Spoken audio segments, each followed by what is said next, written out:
the questions, how are my investments affecting the way food is produced, and how is the way food is produced affecting the natural world? So before we go further, join me in pausing for a moment and staring this pig in the face.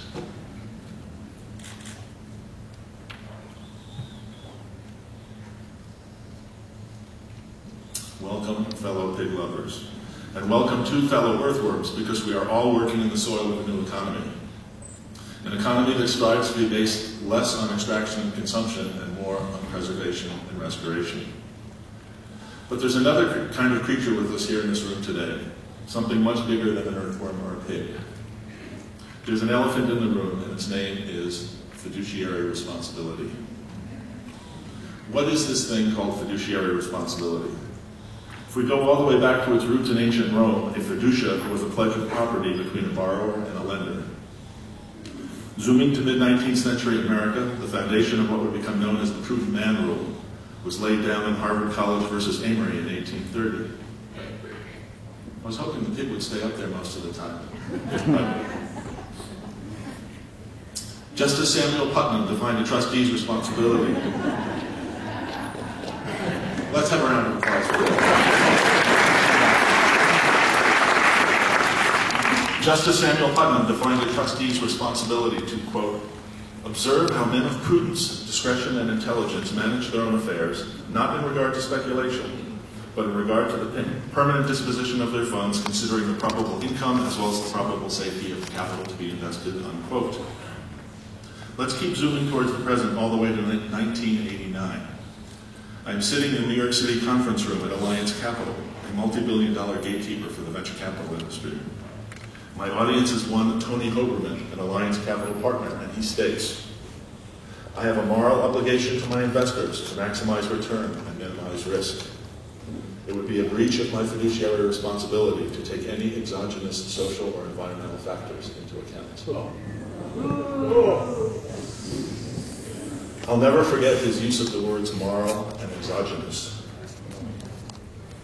For the fiduciary charged with allocating billions of dollars of venture capital, minimizing risk and maximizing return rises to the level of moral responsibility. Are we really to conclude that making less money due to the inclusion of social and environmental concerns is immoral? Or that keeping money zooming around the planet as fast as possible in the name of efficiency and competitive returns is synonymous with morality?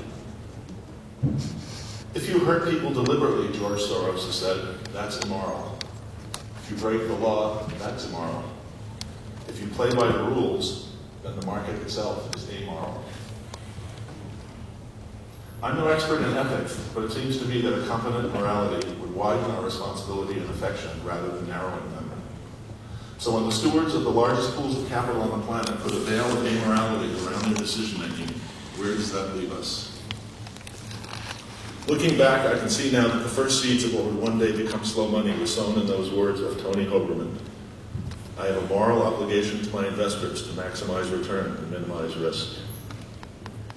It's been more than 24 years since that conversation, and during that time, the reign of 19th and 20th century concepts of fiduciary responsibility has continued unbroken. The grip of buy low, sell high has never been stronger. Television ads show infants in their cribs trading stock on their iPads, and I know we've all seen that ad. Anybody who has a TV has seen that. This is cute and funny up to a point, but up to another point, it is a horrible testimony to the colonization of every aspect of culture by the trading mentality.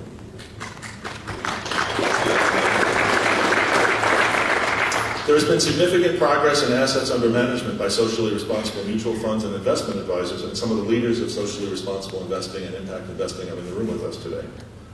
At the same time, the hegemony of the Dow Jones Industrial Average as the key measure of progress has never been greater.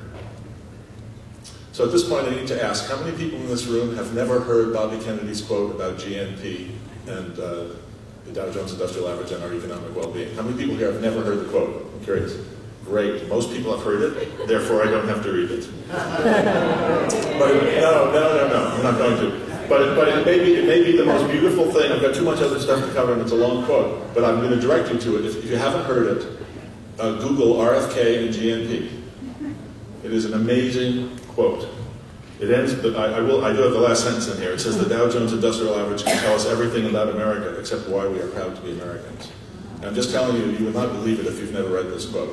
It is definitely the most profound articulation of the disconnect between economics and our well-being that any public figure has probably ever given in the United States. We did it while he was running for president on the campaign trail. So please check it out.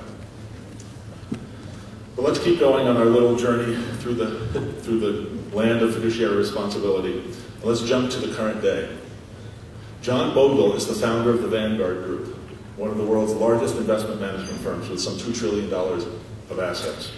As many of you know, Vanguard was indeed at the vanguard of the creation of index funds, which are designed to buy the market with very low management fees.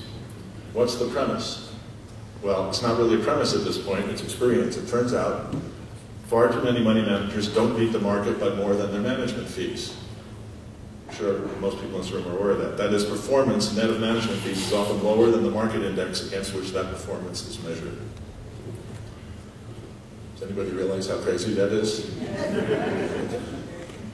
Why don't we all just shout, "That's crazy!" That's crazy!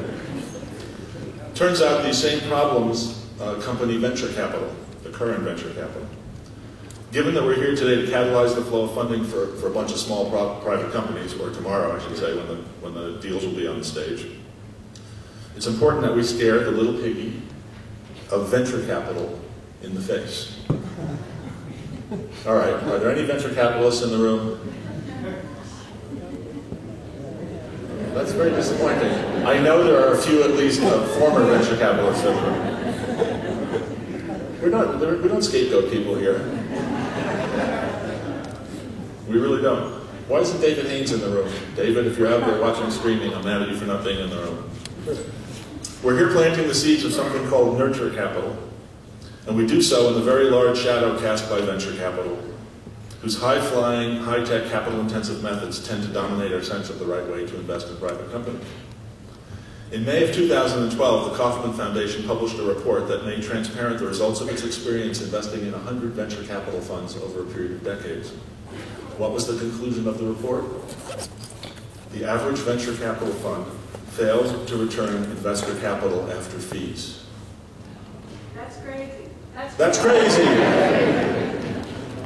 Half of the venture capital funds in their portfolio, 50 funds, did not return their capital after fees.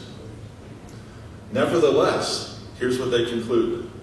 This is a quote. The historic narrative of venture capital is a compelling story filled with entrepreneurial heroes, spectacular returns, and life-changing companies. The quest to invest in the next Google, what is that trouble saying? Google, guarantees that venture capital will retain its allure and glamour, even in the face of disappointing results. So the narrative is still so strong it captivates us. There's much we could deconstruct here about venture capital and the power of stories, but in the interest of time, let's just frame a choice. We can keep putting all our eggs in the basket of venture capital and high tech and globalization, or we can begin putting some of our eggs in the basket of nurture capital, an industry that doesn't quite exist yet, but which I believe we are in the process of seeding. If venture capital is a compelling story filled with entrepreneurial heroes and life-changing companies, then the story we are all writing here today and tomorrow, the story of nurture capital and the stories of the small food entrepreneurs who will grace this stage tomorrow, I think these stories are as compelling as the story of venture capital. Of course, you will all be the judge of that tomorrow. You guys better be good tomorrow. I'm talking to the entrepreneurs. Which brings us back around to Vanguard founder John Bogle, whose decades of unparalleled fiduciary entrepreneurship have led him to conclusions about finance that make the Kauffman Foundation's report seem reserved. Bogle uses the word croupiers to describe financial intermediaries, and he calls the complexity of today's financial instruments a modern version of alchemy. Those are his words. In the Middle Ages, alchemy was about turning lead into gold. In today's world, alchemy is about turning our money into other people's money, then turning other people's money into bytes of information measured in milliseconds. Bogle concludes, by worshiping at the altar of numbers, these are his words, by discounting the immeasurable, we have in effect created a numeric economy that can easily undermine the real one. I would remind you that Bogle is no academician or Occupy Wall Streeter. So this is where our journey through the history of fiduciary responsibility lands us, worshiping at the altar of numbers. It is more than, it's too depressing to shout out, it's crazy. It's more depressing than that. No. Go ahead, you can say it's crazy.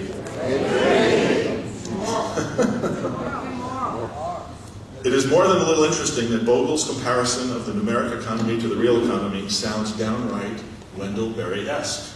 That's where it gets interesting. Berry writes about the differences between the human economy and what he calls the great economy. Listen to Wendell Berry. We're going to have a few juicy Wendell Berry quotes here. The difference between the great economy and any human economy is pretty much the difference between the goose that laid the golden egg and the golden egg. For the goose to have value as a layer of golden eggs, she must be a live goose, and therefore joined to the life cycle, which means that she is joined to all manner of things, patterns, and processes that sooner or later surpass human comprehension. The golden egg, on the other hand, can be fully valued by humans according to kind, weight, and measure, but it will not hatch, and it cannot be eaten. To make the value of the egg fully accountable, then, we must make it golden. We must remove it from life. But if in our valuation of it, we wish to consider its relation to the goose, I love this phrase, we have to undertake a different kind of accounting, more exacting, if less exact. We are all here today working in the direction of a different kind of accounting, an accounting that is more exacting, if less exact.